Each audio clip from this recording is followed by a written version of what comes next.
بسم اللہ الرحمن الرحیم الحمد للہ رب العالمین والصلاة والسلام علی سید الانبیاء والمرسلین اما بعد فاعوذ باللہ من الشیطان الرجیم بسم اللہ الرحمن الرحیم۔ ناظرین، آج ہم انشاءاللہ شروع کر رہے ہیں علم میراث کورس، جس کی کافی لوگوں کو کافی دیر سے انتظار تھی۔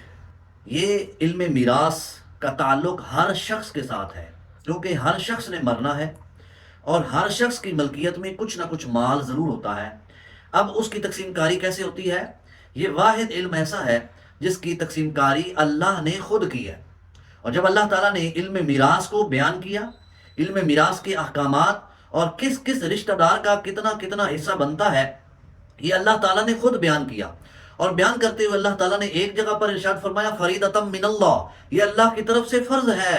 ایک جگہ پر ارشاد فرمایا وصیۃ من اللہ، یہ اللہ کی تم پر وصیت ہے۔ اور ایک جگہ پر ارشاد فرمایا وتلک حدود اللہ، یہ اللہ کی حدیں ہیں، ان کو پامال نہیں کرنا۔ یعنی اس کی اہمیت کا اندازہ لگائیں کہ باقی جتنے فرائض ہیں اللہ تعالیٰ نے ان کو حکم دیا، نماز روزہ حج زکوٰۃ اللہ نے حکم ارشاد فرمایا اور بہت بار بار فرمایا، لیکن وصیت کے بارے میں اللہ نے صرف حکم ہی ارشاد نہیں فرمایا، بلکہ کس کا حصہ کتنا بنتا ہے اللہ نے وہ بھی بیان کر دیا۔ اس لیے نبی کریم صلی اللہ علیہ وسلم کے فرامین بہت زیادہ ہیں۔ ہم انشاءاللہ آج کے سبق کو شروع کرتے ہیں، آغاز کرتے ہیں۔ آپ سب ہمارے ساتھ شریک رہیے گا۔ انشاءاللہ ہم علم میراث کورس کو مکمل کریں گے اور اس انداز میں مکمل کریں گے کہ جو شخص ہمارے اس لیکچر میں شامل ہوگا انشاءاللہ آخری لیکچر کے بعد وہ مطمئن ہوگا اور علم میراث کے تمام مسائل کو اچھی طرح یاد کر چکا ہوگا۔ اللہ تعالی ہمیں قناعت نصیب فرمائے اور دوسروں کا مال ناحق کھانے سے ہم سب کو محفوظ فرمائے۔ ہمارے شاندار مذہب یعنی دین اسلام نے ہمیں قانون میراث عطا فرمایا۔ یہ ایک شاندار ایماندار قانون ہے۔ ہر آدمی نے ضرور مرنا ہے اور جو بھی مرتا ہے وہ کچھ نہ کچھ مال چھوڑ کر جاتا ہے۔ جب چھوڑ کر جاتا ہے تو اس کے چھوڑے ہوئے مال پر لوگ طرح طرح کی لڑائیاں لڑتے ہیں، یہاں تک کہ کئی گھر اجڑ گئے اور کئی مضبوط رشتہ داریاں دشمنیوں میں بدل جاتی ہیں، صرف اس لیے کہ جو چھوڑا ہوا مال ہے وہ صحیح طرح تقسیم نہیں ہوتا۔ پھر کیا ہوا؟ ہر طبقہ، جو بھی دیندار ہیں، دنیا دار ہیں، مشرکین ہیں، یہودی ہیں، عیسائی ہیں، ہر ایک نے اس لڑائی اور جھگڑے کو ختم کرنے کے لیے اپنے اپنے انداز میں قانون بنائے، کیونکہ ان کے قانون بنائے ہوئے اللہ کی وحی، اللہ کی تعلیمات سے خالی تھے، جس کی وجہ سے کوشش تو ان کی تھی کہ اس مال کی وجہ سے لڑائی ختم ہو، لیکن ظلم ختم نہ ہوا۔ وہ کس طرح؟ مثال کے طور پر سب سے پہلے آپ یہودیوں کا لے لیں قانون۔ یہودیوں کا قانون یہ تھا کہ جب بھی کوئی شخص مرے گا اس کی میراث کا مالک اس کا سب سے بڑا بیٹا ہوگا۔ اب یہ ظالمانہ قانون تھا کہ اس میں باقی سب محروم رہ جاتے ہیں۔ اسی طرح قریش نے قانون بنایا کہ جو شخص فوت ہوگا تو اس کی میراث کا مال اس کے رشتہ داروں میں جو سب سے زیادہ لڑاکا ہوگا، مضبوط جسم والا ہوگا، اس کو دیا جائے گا۔ کیوں؟ ان کے دور میں لڑائی جھگڑا زیادہ تھا تو دوسروں کے دفاع کے لیے ایک مضبوط آدمی خاندان میں چاہیے تھا، اس کو پھر جو لڑاکا زیادہ تھا اس کو مضبوط کرنے کے لیے مرے ہوئے کا مال اس کو دے دیا جاتا تھا۔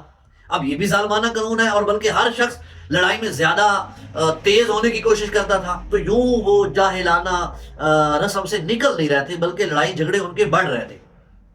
اور اسی طرح ہندوؤں نے قانون یہ بنایا کہ جو بھی شخص فوت ہوگا اس کا مال اس کے مرد رشتہ داروں کو ملے گا، عورتوں کو نہیں ملے گا۔ یہ کن کا قانون تھا؟ یہ مشرکین کا قانون تھا، یہ بت پرستوں کا قانون تھا۔ اب آپ اندازہ لگائیں کہ بت پرست جو ہندو تھے، یہ ہندوؤں کا قانون تھا۔ اب ہندوؤں کا قانون آج بھی ہمارے معاشرے میں موجود ہے۔ کیا کہ بھائی سارے اپنے حصہ تقسیم کر لیتے ہیں، بہنوں کو حصہ نہیں دیتے، بلکہ لڑائی جھگڑا کرتے ہیں، بلکہ ان کو باتیں سناتے ہیں، جی آپ پر اتنا خرچہ کر دیا۔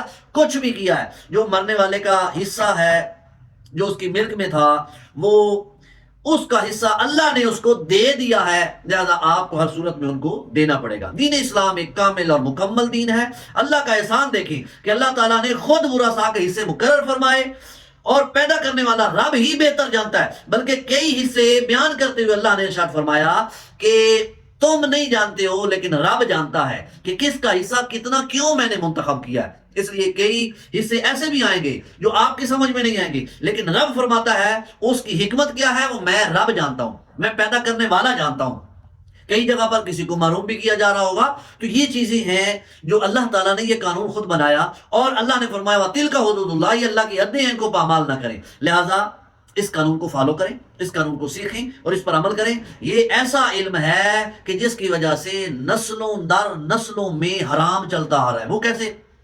جب یہ تو اللہ نے ان کی ملک کر دی ہے ہر رشتہ دار کی، لیکن جب آپ نے صحیح تقسیم نہ کی اللہ کے حکم کے مطابق، تو پھر گویا کہ آپ نے غیر کے مال پر قبضہ کر لیا، اب وہ ہے حرام۔ اب آپ کے جو بچے آئیں گے وہ غیر کا مال جو آپ نے لیا تھا وہ آپ کے بچوں میں تقسیم ہوگا، تو وہ حرام در حرام، اور یہ نسلوں تک حرام چلتا جائے گا۔ تو یوں ہماری نسلیں حرام کھا رہی ہیں، تو علم میراث سیکھ کر اپنے آپ کو حرام سے بچائیں اور اپنے رشتہ داروں کو بھی حرام سے بچائیں۔ حضور علیہ السلام نے ارشاد فرمایا قیامت کے دن سب سے پہلے یہ علم اٹھا لیا جائے، لہذا اس کو سیکھو اور لوگوں تک سکھاؤ، لوگوں کو سکھاؤ، آگے تک پہنچاؤ۔ علم میراث کی اہمیت کا اندازہ اس سے بھی لگا لیں کہ حضرت فاروق اعظم رضی اللہ تعالیٰ عنہ گورنروں کو خط لکھتے تھے، فرماتے تھے جب آپ لوگ تھک جائیں اور آپ کو کھیلنے کا دل کرے تو آپ تیر اندازی کریں، اور جب آپ کو گپ شپ کا دل کرے تو اس میں آپ علم میراث کی باتیں کریں۔ تو علم میراث کو اس اہمیت سے لوگ سیکھا کرتے تھے، اس لیے علم میراث جو ہے اس میں غلطی سے حرام مال پھیلتا ہے، نسلوں میں حرام مال جاتا ہے۔ اس لیے نبی کریم صلی اللہ علیہ وسلم نے ارشاد فرمایا کہ جس دو شخص قرب قیامت میں دو شخص علم میراث میں اختلاف کریں گے اور ان کو میراث کی تقسیم کرنے والا کوئی آدمی نہیں ملے گا۔ حالانکہ یہ مشکل نہیں ہے، وجہ کیا ہے؟ شیطان یہ علم میراث سیکھنے نہیں دیتا تاکہ لوگ حرام سے نہ بچ جائیں، کہیں حرام سے نہ بچ جائیں۔ اس لیے آپ سیکھیں گے تو پتہ چلے گا یار یہ کتنا آسان ہے، اور ہم اس آسان علم کی وجہ سے حرام مال میں پڑے ہوئے ہیں، بلکہ نسلوں در نسلوں قتل و غارت چلتی آ رہی ہے اس علم کی وجہ سے۔ اور حضور علیہ السلام نے ارشاد فرمایا وہ عالم جو علم میراث جس کے پاس نہیں ہے وہ اس ٹوپی کی طرح ہے جس کا سر نہیں ہے، جس کے پاس سر نہیں ہے، یعنی ٹوپی کے لیے اگر سر نہیں ہے تو ٹوپی بیکار ہے، ایسے ہی وہ عالم معاشرے کے لیے بیکار ہے جس کے پاس علم میراث نہیں ہے۔ اس لیے علم میراث کو سیکھیں اور لوگوں تک سکھائیں، اور انشاءاللہ یہ اتنا آسان ہے کہ آپ آرام سے اس کو سیکھ سکتے ہیں۔